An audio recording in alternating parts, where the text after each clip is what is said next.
is meron tayong nilagay na stand fan sa kanya. So, same brand siya guys, no? So, lahat ng 12 volts fan ko is Aztec brand ang ginamit natin. Jack Solar, share natin ito. Ano ang natutunan mo? Ngayon, nandito tayo sa kwarto ng mga bata. So, para sa natutulog sa taas guys, nag-install tayo ng wall fan, no? Na 12 volts. Ayan, Aztec brand. Para naman sa baba, is meron tayong nilagay na stand fan sa kanya. So, same brand siya guys, no? So, lahat ng 12 volts fan ko is Aztec brand ang ginamit natin.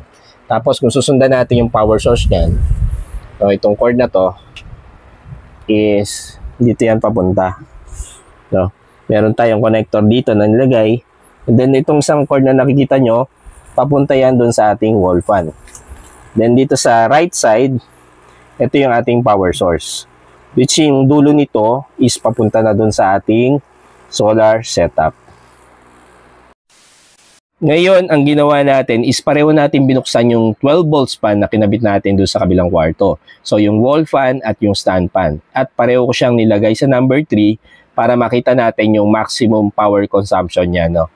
So, ito yung wire na galing sa kabilang kwarto nga, no? Which is nakakonect ngayon sa ating DC extension. So, sa DC extension, may PZM 015 tayo at makikita natin yung consumption niya. So, dito nyo siya makikita pang third na row, no?